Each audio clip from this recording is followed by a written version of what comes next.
தேவனை அறியாத அஞ்ஞானிகளைப் போல மோக இச்சைக்குட்படாமல் உங்களில் அவனவன் தன் தன் சரீர பாண்டத்தையும் பரிசுத்தமாயும் கனமாயும் ஆண்டு கொள்ளும்படி அறிந்து. இங்கே நாம் பார்க்கிறது என்னன்னா, சரீரத்தை குறித்த ஒரு வசனமா இருந்தது. இந்த சரீரத்தை, சரீரம்னா என்ன? உங்களுடைய உடலை, இந்த உடலை நாம் எப்படி வைத்துக் கொள்ள வேண்டும், இந்த சரீரத்தை எப்படி வைத்துக் கொள்ள வேண்டும் என்று சொல்லி நீங்கள் இதிலே நாம் அறிந்து கொள்ளுகிறோம். நிறைய பேர் சரீரத்தை நம்ம வைத்துக் கொள்கிறோம், நல்ல முறையில வச்சுக்கிறோம், நல்லா குளிக்கிறோம், நீட்டா இருக்கிறோம், சுத்தமா இருக்கிறோம், நல்லா அழகா இருக்கிறோம், இதெல்லாம் ஓகே. இந்த சரீரத்தை இந்த வேதம் சொல்லுகிறது, இந்த சரீர பாண்டத்தை, இது ஒரு பாண்டம். பாண்டம்னா என்ன? பாண்டம்னா என்ன? ஒரு பொருள். இந்த நலகாவிங்க, இந்த சரீரம் என்பது பாண்டம். பாண்டம் என்றால் என்னன்னா, இது ஒரு பொருள். இந்த பொருளை நாம் எப்படி வைத்துக் கொள்ள வேண்டுமா? பரிசுத்தமாயும் கனமாயும். ரெண்டு இருக்கு. ஒன்று இந்த சரீரத்தை பரிசுத்தமா வச்சுக்கணும், இன்னொன்று இந்த சரீரத்தை நீங்க மதிக்கணும், கனம் பண்ணணும். உங்க உடலை நீங்க கனம் பண்ணணும், உங்க உடலை நீங்க மதிக்கணும். உங்க உடலை, சில பேரு இந்த உடலை பரிசுத்தம் உங்களுக்கு தெரியும், எப்படி பரிசுத்தமா வச்சுக்கணும். இந்த உடலை கனம் பண்ணணும்னா என்ன தெரியுமா அர்த்தம்? இந்த உடலுக்கு தேவையான மரியாதையை, இந்த உடலுக்கு தேவையான காரியங்களை நீங்க செய்யணும். நிறைய பேர் இந்த உடலை மதிக்கிறதே இல்லை. சாப்பிட வேண்டிய நேரத்தில் சாப்பிடுறது இல்லை, குளிக்க வேண்டிய நேரத்தில் குளிக்கிறது இல்லை, தூங்க வேண்டிய நேரத்தில் தூங்குறது இல்லை, பல்லு தேய்க்க வேண்டிய நேரத்தில் பல்லு தேய்க்கிறது இல்லை, தலையில எண்ணெய் வைக்க வேண்டிய நேரத்தில் தலையில எண்ணெய் வைக்கிறது இல்லை, நகத்தை கட் பண்ண வேண்டிய நேரத்தில் நகத்தை கட் பண்றது இல்லை, கால் நகத்தை கட் பண்றது இல்லை. இதெல்லாம் என்ன தெரியுமா அர்த்தம்? உன் சரீரத்தை நீ மதிக்காம இருக்கிறன்னு அர்த்தம். ஏதோ ஒரு பாத்திரம் ஒண்ணு அழுக்காயிடுச்சுன்னா அந்த பாத்திரத்தை தூக்கி குப்பையில போட்டுறோம். என்ன பண்றோம்? அந்த பாத்திரத்தை திரும்பியும் சுத்தம் பண்ணி அந்த பாத்திரத்தை பயன்படுத்துறோம். அப்ப இந்த சரீரமும் என்ன? பாத்திரம். ஒவ்வொரு உறுப்புகளையும் தூய்மையாக சுத்தமாக வைத்துக் கொள்றோம். உங்கள் சரீரத்தை பரிசுத்தமாயும் கனமாக. அப்படின்னா ஒரு வைர மோதிரம் உங்க கையில இருக்குங்க, ஒரு வைரம் இருக்குன்னு வச்சுக்கோங்களேன். அந்த வைர கல்லை எப்படி வச்சுப்பீங்க சொல்லு? அந்த வைரத்தை எப்படி வைப்பீங்க? சொல்ல மாட்டீங்க. எப்படிமா வைப்பீங்க? ஒரு வைர ஒட்டியான இருக்கு, அந்த வைர ஒட்டியானத்தை என்ன பண்ணுவீங்க?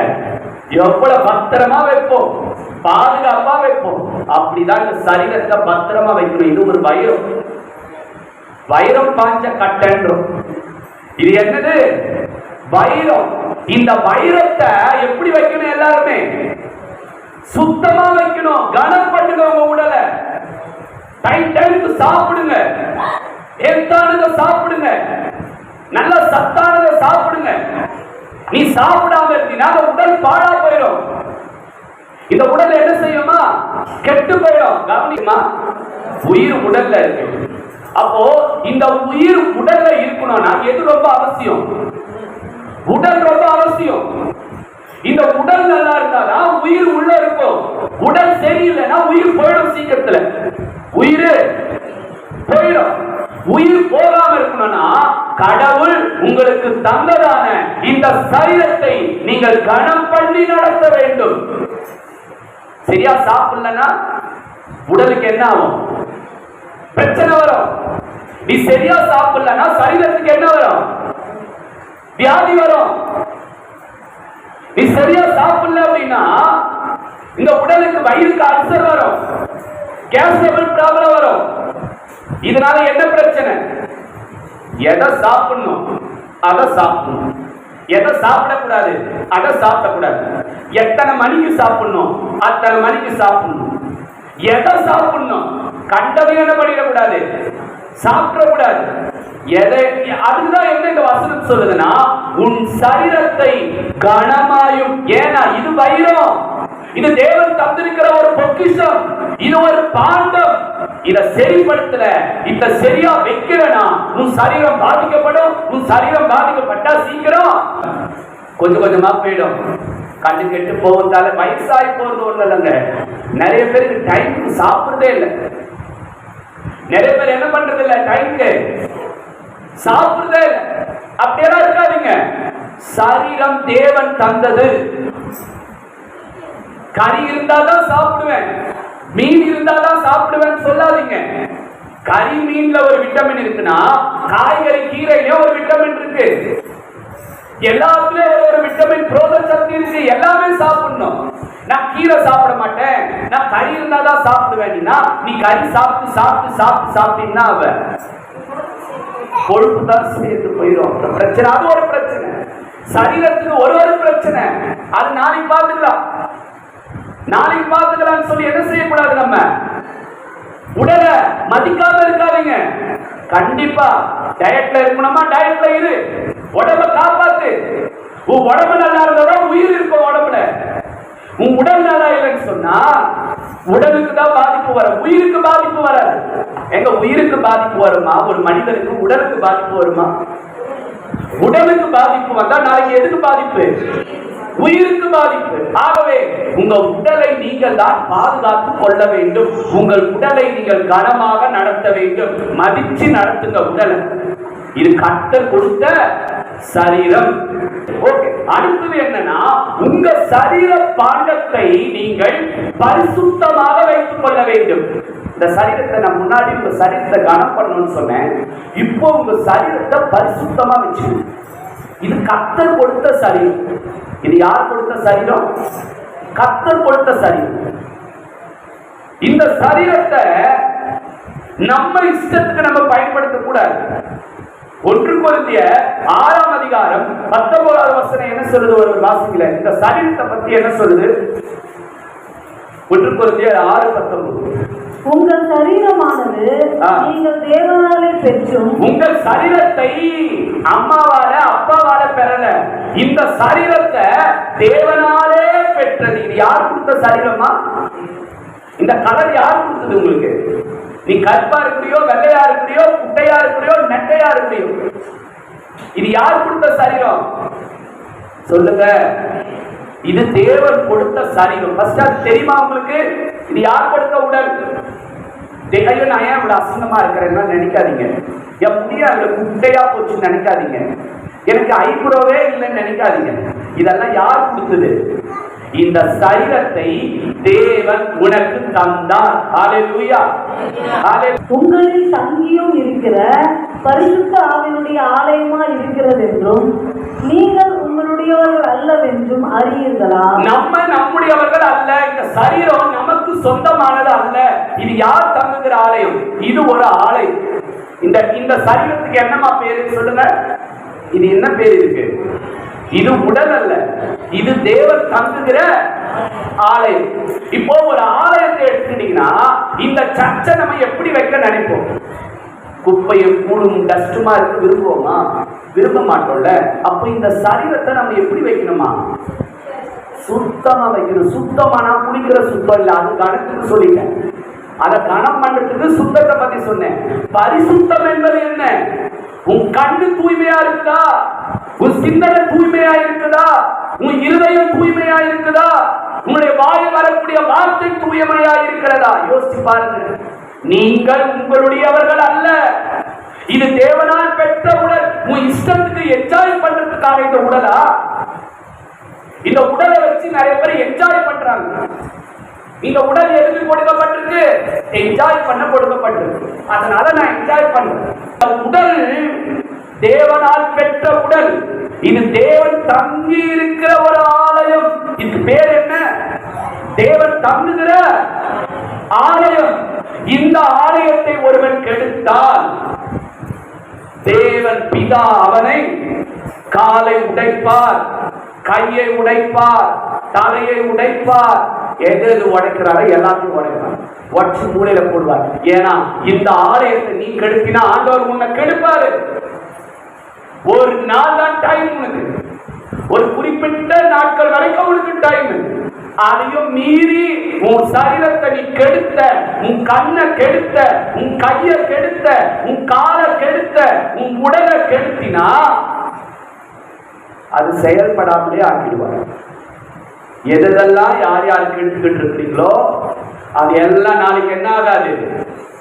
செயல்படாமலே தான் போகும். ஏன் சொன்னா இந்த வசனம் சொல்லுகிறது, உங்கள் சரீர பாண்டத்தை பரிசுத்தமாயும் கனமாயும் ஆண்டு கொள்ளுங்கள். இது ஒரு தங்கம், இது ஒரு வைரம். உன் இஷ்டத்துக்கு நீ கண்டதையும் பேசுறதுக்கோ, கண்டதையோ பார்க்கறதுக்கோ, கண்ட காரியத்தையும் செய்யறதுக்கோ இந்த உடலை தேவன் நமக்கு தரவில்லை. ஒரு திருமண பந்தம் என்று ஏன் தேவன் ஏற்படுத்தி வைத்தார்? திருமண உறவு என்று தேவன் ஏன் ஏற்படுத்தி வைத்தார்? மறைமுகமான இடத்துல நிக்கிறதுக்கா? திருமண பந்தம் எதற்கு? திருமண உறவை தாண்டிய உறவு எல்லாம் உங்கள் சரீரத்தை நீங்கள் அசுத்தப்படுத்திக் கொண்டிருக்கிறீர்கள். தேவன் எல்லாத்தையும் ஒரு மனிதனுக்கு என்னென்ன தேவை என்பதை அறிந்து அத்தனை காரியங்களை தேவன் அழகாக, நேர்த்தியாக, பரிசுத்தமாகவே உருவாக்கி கொடுத்தார். அதையும் தாண்டி உன் புருஷனிடம் நீ பேசாம இன்னொருத்தங்கிட்ட பேசிட்டு இருந்தீங்கன்னா என்ன அர்த்தம்? உன் மனைவி கிட்ட நீ பேசாம இன்னொருத்த மனைவி கிட்ட இல்ல வேற ஒரு பெண்கள் கிட்ட பேசிக்கிட்டு இருக்கிறதுல என்ன அர்த்தம்? உன் சரீர பாண்டத்தை நீ எப்படி வைத்துக் கொள்ள வேண்டும்? பரிசுத்தமா வச்சுக்கணும். நிறைய பேருக்கு புருஷன் கிட்ட பேச பிடிக்காது, ஆனா வேற ஒரு ஆள் கிட்ட பேச பிடிக்கும். நிறைய பேர் மனைவி கிட்ட பேச பிடிக்காது, வேற ஒரு நபர்கள் கிட்ட பேச பிடிக்கும். இதெல்லாம் என்ன அர்த்தம்? இதுக்கு என்ன அர்த்தம்னா, உன் சரீர பாண்டத்தை நீ அசுத்தப்படுத்திட்டு இருக்கிறேன்னு அர்த்தம். நரகத்துக்கு போகாம இருக்கணும்னா கர்த்தர் கொடுத்த இந்த சரீரத்தை எப்படி வச்சிருக்கணும்? நீங்க சொல்லு, சொல்லுங்க. எப்படிமா வைத்திருக்கணும்? பரிசுத்தமா வச்சிருக்கணும். சரி, ஒரு உதாரணத்துக்கு ஒரு சம்பவத்தை சொல்றேன். கர்த்தர் எப்படிப்பட்ட சரீரத்தை எடுத்து பயன்படுத்துவார், எப்படிப்பட்ட சரீரத்தை ஆசீர்வதிப்பார் அப்படின்னா, ஒரு குருவி ஒரு 3 கப்ல, ஒரு 4 கப்ல 4 பொருளை வச்சார் ஒரு குரு. அப்போ ஒரு கப்ல, நல்லா கவனி தம்பி, ஒரு கப்ல சுத்தமான தண்ணி வச்சார் ஒரு கப்ல. இன்னொரு கப்ல களிமண்ணு கலந்த தண்ணியை வச்சார். இன்னொரு கப்ல குப்பை இருக்கு பாத்தீங்களா, அந்த குப்பையில கலந்த தண்ணியை வச்சார். இன்னொரு கப்ல என்ன வச்சார்னா விஷம் கலந்த தண்ணியை வச்சார். 4 கப்ல 4 தண்ணியை வச்சுட்டு இப்ப சீஷனுக்கு பார்த்து கேட்கிறாரு, இப்போ இந்த 4 கப்ல நீ எந்த கப்பை எடுத்து எந்த தண்ணி எடுத்து, எல்லாம் 4 தண்ணி தான். ஒன்னு சுத்தமான தண்ணி, ஒன்னு களிமண்ணு கலந்த தண்ணி, ஒன்னு குப்பை கலந்த தண்ணி, ஒன்னு விஷம் கலந்த தண்ணி. இந்த 4 தண்ணியில நீ எந்த தண்ணி எந்த கப்பை எடுத்து நீ பயன்படுத்துவேன்னு கேட்டாரு. அப்ப சீஷர்கள் சொன்னாங்க, இந்த எதை எடுத்து பயன்படுத்த வேண்டியிருப்பாங்க, இந்த சுத்தமான தண்ணி உள்ளதை எடுத்து நான் பயன்படுத்துவேன் அப்படின்னு சொன்னாங்க. ஏன் மற்றதை எடுக்க மாட்டீங்க அப்படின்னு கேட்டதுக்கு, அது விஷ தண்ணி இருக்கு, குப்பை தண்ணி இருக்கு, இன்னொன்னு மண்ணு தண்ணி இருக்கு, அதை எடுத்து எப்படி பயன்படுத்த முடியும்? அதே போலதான் தேவன் கூட, கர்த்தர் கூட, உன் சரீரம் குப்பை சரீரமா, உன் சரீரம் சாப்பாடு சரீரமா, உன் சரீரம் கெட்ட சரீரமா இருந்தா அதை எடுத்து பயன்படுத்த மாட்டார். சுத்தமான தண்ணியை போல உன் கண்ணு சுத்தம், உன் சிந்தனை சுத்தம், உன் சரீரம் சுத்தம், உன்னுடைய எண்ணம் சுத்தம் இருந்தால் நிச்சயமாக கர்த்தர் எடுத்து பயன்படுத்துவார் அப்படின்னு சொன்னார். தேவன் ஏன் உன்னை ஆசீர்வதிக்காம இருக்காரு? தேவனுடைய நன்மை ஏன் நமக்கு கிடைக்கல? என்ஜாய் பண்ணணும் சரீரத்துல. நைட்டெல்லாம் கதவை சாத்திட்டு செல்லுக்குடியே நம்ம யாரும் இல்லைன்னா 24 மணி நேரம் ஃபுல்லா செல்லோடைய விளையாடணும். எப்படி கர்த்தர் பயன்படுத்துவாரு யோசிங்க. நைட்டெல்லாம் தூங்குறதுல நிறைய பேர் செல்லோடையே நேரம் போகுது, நிறைய பேர் கேம்ல நேரம் போகுது, ஒவ்வொருவரும் ஒவ்வொரு நேரம் போகுது. கர்த்தர் எப்படி இந்த சரீரம், அப்ப அது எப்பேற்பட்ட சரீரம்? சாக்கடை கலந்த சரீரம் தானே, அசுத்த நீர் கலந்த சரீரம் தானே.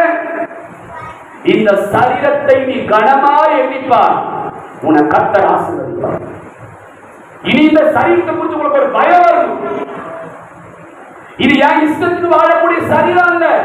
எங்க எப்படிங்க வாழ முடியும்? உனக்கு கல்யாணம் ஆச்சு, குழந்தை ஆச்சு, எப்படி உன்னால வேற காரியம் மேல நமக்கு எப்படி எண்ணங்கள் சிதற முடியும்? நமக்கு ஒரு குடும்பம் ஆயிடுச்சு. கர்த்தர் ஒரு பரிசுத்த குடும்பத்தை நமக்கு ஏற்படுத்திட்டார். அதான் சொன்னேன், குடும்பத்துக்கு வெளியே போகிறது எல்லாமே அது பாவமானது, அசுத்தி. உன்னுடைய குடும்பத்துக்குள்ள இணைந்திருக்கிற ஒவ்வொரு செயலும் அது பரிசுத்தமானது. எப்படி கர்த்தர் ஆசீர்வதிப்பார்? எந்த தண்ணி எடுத்து தேவன் பயன்படுத்துவார் யோசிங்க. உன்னுடைய உன்னுடைய சரீரமாகிய பாண்டம் எப்படி இருக்கு? அசுத்த நீர் கலந்து இருக்கா, இல்ல சுத்தமான நீர் இருக்கிறதா?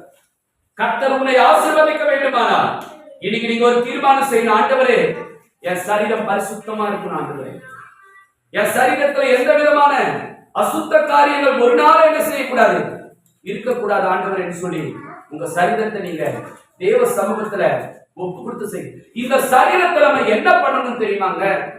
எங்க சோதனை வந்துகிட்டு தான் இருக்க, எல்லாருக்குமே சோதனை வராம தடுக்க முடியாது. சோதனை என்ன பண்ண, நமக்கு என்ன பண்ண? உங்களுக்கு சோதனை வராதுங்க யாருமே இல்லை. இல்ல எனக்கு சோதனையே வந்தது இல்லைன்னு யாரும் சொல்றீங்களா? இயேசுக்கே சோதனை வந்துச்சு. சோதனையை தவிர்க்க முடியாது, ஆனா பாவத்தை நீ தவிர்க்க. யோசேப்பு சோதனையை தவிர்த்தாரா, பாவத்தை தவிர்த்தாரா? சொல்லுங்க. யோசேப்பு சோதனை தவிர்க்கல. சோதனை எங்கே இருந்தாலும் நீ தனியா வீட்டுல இருந்தா கூட சோதனை தான். நீ 4 பேரோட வெளியே போனாலும் சோதனை தான். சோதனை தவிர்க்க முடியாது. ஆனால் பாவத்தை யோசேப்பு தவிர்த்துட்டு போனாரா, போலியா? நீங்க பாவத்தை தவிர்த்துட்டு போங்க. தேவன் உங்களுடைய வாழ்க்கையில அவர் கிரியை செய்யணும், ஆசீர்வதிக்கணும்னு சொன்னா உங்கள் சரீரத்தை நீங்க தான் மதிக்கணும். இது எனக்கு கர்த்தர் கொடுத்த சரீரம், இது கர்த்தர் கொடுத்த பாண்டம். இந்த பாண்டத்தை நான் பரிசுத்தமாக வைத்துக் கொள்ள வேண்டும். என்னுடைய சுயநலத்துக்காக இந்த உடலை நான் பயன்படுத்த கூடாது. உன்னுடைய ஆசை இச்சைகளுக்காக இந்த சரீரத்தை நான் என்ன செய்யக்கூடாது, பயன்படுத்த கூடாது. முடிந்த வரையில் கண்ணியமா நடக்குது. குடும்பத்தை தாண்டி பிரைவசின்னு ஒண்ணு சொல்றோம். அந்த பிரைவசின்னு ஒரு சீனே இருக்கக்கூடாது. என்ன இருக்கக்கூடாது? மொபைல் போனுக்கு 1000 லாக்க போட்டு வச்சிருக்கிறது உள்ள, ஒண்ணுக்கு ஒரு லாக். பிரைவசி அப்படி இருந்தாலுமே உன் சரீர பாண்டத்தை நீ கெடுத்துட்டு இருக்கிற. பிரைவசி லாக் ஏன் வருது? மொபைல்ல ஏன் லாக் இருக்கு? எதுக்கு வாட்ஸ்அப்ல லாக்கு, இன்ஸ்டால லாக்கு, ஒவ்வொன்றுக்கும் ஒரு தனி லாக் போட்டு ஏன் வச்சிருக்க? பேஸ்புக்ல ஏன் தனி லாக் போட்டு வச்சிருக்கிறோம்? நம்ம எதுக்காக வச்சிருக்கிறோம்? எதுக்கு அதெல்லாம் நமக்கு சேட் பண்றீங்களா மெசேஞ்சர்ல? இல்ல ஏதாச்சும் பிசினஸ் டீலிங் எதனா நடந்துட்டு இருக்கா? அதுல 1000 லாக். தயவு செஞ்சு புரிஞ்சுக்கோங்க. உங்க சரீர பாண்டத்தை அப்படி ரகசியமா ஒண்ணு இருந்தாலுமே அங்க பிரச்சனை உருவாயிட்டு இருந்தா ஒண்ணுமே கிடையாது. ஓப்பனா இருக்கணும். ஃபேமிலியில ஓப்பனா இருக்கணும். பொண்டாட்டி செல்ல எடுக்க பயப்படுறான். புருஷன் ஏன்டா என் செல்ல நீ எடுத்தேன்னு புருஷன் பயப்படுறான். யாரும் அப்படி இருக்கக்கூடாது. தைரியமா ஒருத்தருக்கு ஒருத்தர் என்ன பண்ணணும்? என் போன எப்படி அனுமதி இல்லாம நீ எடுப்பேன்னு கேட்கறாங்க. புருஷன் பொண்டாட்டியை கேட்கறான், என் அனுமதி இல்லாம என் போன எப்படி நீ எடுப்ப? அப்ப குட்டி சாத்தான் இருக்கு அதுக்குள்ள. அப்ப அதுக்குள்ள என்ன இருக்கு? குட்டி சாத்தான் இருக்கு. குட்டி சாத்தான் இருந்தாதான் அது என்ன மட்டும் பிடிக்கிட்டோம், ஒன்னும் பிடிக்கூடாது. இது பிரைவசி இருக்கக்கூடாது. குடும்பத்துல ஓப்பனா இருக்கு. மனைவி பிள்ளைங்களுக்குள்ள ஓப்பனா இருங்க எல்லாருமே. அப்படி இருந்தாலும் சரீர பாண்டம் கெட்டு போய் கொண்டிருப்பதற்கு நீயே ஒரு காரணமா இருக்கிறன்னு அர்த்தம். என்னங்க அப்படி ஒரு ரகசியம்? நீ செத்தா பொண்டாட்டிக்காக தாலி அறுத்துட்டு அழ போறா. நம்ம பிரைவசியா வந்து உட்கார போகுது. யார் அழ போறது? உன்னை நினைச்சு வாழ்க்கையெல்லாம் உன்னை நினைச்சு வாழ போறது யாரு? யோசிங்க. நமக்கு எதுக்கு பிரைவசி? நம்முடைய பிரைவசி ஒண்ணு எல்லாம் ஒப்புவதா ஒன்றும் இருக்க கூடாதுங்க. அப்படி இருந்தாலுமே நீ கெட்டுட்டு இருக்கிறன்னு அர்த்தம். தூக்கி தூர போடுங்க. மனைவிக்கு தெரியாத ஒண்ணு இருக்கக்கூடாது, புருஷனுக்கு தெரியாம ஒண்ணு இருக்கக்கூடாது, பிள்ளைகளுக்கு கூட தெரியாம இருக்கக்கூடாது. குடும்பம் என்று சொன்னால் எல்லாமே ஓப்பனா இருக்கும். அதுதான் தேவன் விரும்புகிற ஒரு குடும்பம். அந்த குடும்பத்தை தான் தேவன் ஆசீர்வதிப்பார், தேவன் உயர்த்துவார். நம்ம எல்லாருக்கும் தேவன் வாக்குத்தத்தம் பண்ணிட்டார். இந்த வாக்குத்தத்தங்களை நம்ம சுதந்திரிக்கணும்னு சொன்னா இந்த சரீரம் அசுத்தப்படக்கூடாது. ஏன் ஆசீர்வாதம் தடப்படுது தெரியுமா? ஏன் ஆசீர்வாதம் தடப்படுது? ஏன் தடப்படுதுன்னா என்னுடைய சரீரம் அதுக்கு ஏற்றதா இன்னும் மாறும். ஆசீர்வாதம் எங்க? ஒரு அழுக்கு பாத்திரத்துல பால் வாங்குவோமா? நம்ம அழுக்கு பாத்திரத்துல பால் வாங்குவோமா? அப்ப உன் பாத்திரம் அழுக்கா இருந்தா எப்படி அதுல ஆண்டவர் ஆசீர்வாதத்தை ஊத்துவாரு? ஊற்ற மாட்டாரு. அப்பேற்பட்ட காரியங்கள் எல்லாம் தவறுல தம்பி. கர்த்தர் கொடுத்த சரீரம், அவர் வரும்போது இந்த சரீரம் பரலோகத்துக்கு போகணும். தேவன் கேட்ட ஒரு பொருளை நம்ம கிட்ட கொடுத்துட்டேன் அப்படின்னா அந்த பொருளை என்கிட்ட திருப்பி தரும்போது எப்படி இருக்கணும்? அந்த பொருள் எப்படி இருக்கணும்? எல்லாம் நசுக்கி போய் இருக்கணும். ஒரு பொருளை உங்ககிட்ட நான் கொடுத்தேன்னா திருப்பி தரும்போது அதே அதுதான் தேவன் தந்த உடல் ஆச்சு. அவர்கிட்ட நீ திருப்பி போகும்போது எப்படி இருக்கணும் அந்த உடல்? ஒப்பு கொடுங்க தம்பி. தேவன் இன்னைக்கு என் அன்பு சகோதரிய, தேவன் உனக்கு ஒரு எச்சரிப்பை கொடுக்கிறார். மனமான போக்குல போகாதீங்க, மனமான போக்குல வாழாதீங்க. இது கர்த்தர் கொடுத்த உடல். இந்த உடலை நான் கண்ணியமாய் நடத்தணும். யாரையும் ஒன்னொருத்தவங்க உடலை பார்த்து பாடி ஷேமிங் பண்ணாதீங்க, அவங்கள அவமானமா பேசாதீங்க. ஏன்னா இந்த சரீரம் அவங்க கர்த்தரால பெற்ற சரீரம். நிறைய பேர் பாடி ஷேம் பண்றது, இல்ல அவங்கள ஒரு மாதிரி பண்றது, ஒரு மாதிரி அவங்கள சொல்றது செய்யாதீங்க. இது எல்லாரும் கர்த்தர் கொடுத்த உடல். இந்த உடலை கண்ணியமாய் நடத்த வேண்டும். இரண்டாவது, இந்த உடலை பரிசுத்தமாய் வைத்துக் கொள்ள வேண்டும். ஜெபிக்கலாமா? நம்ம எல்லோரும் கண்களை மூடி நம்ம எல்லோரும் ஜெபிப்போம். ஹல்லேலூயா. ஒருவேளை இந்த சரீரத்தை நான் கெடுத்திருந்தான், இந்த சரீரத்தை நான் அசுத்தப்படுத்தி இருந்தான், என்னை மன்னிங்க ஆண்டவர், என்னை பரிசுத்தப்படுத்துங்க ஆண்டவர் சொல்லி எல்லாரும் ஜெபிக்கணும்.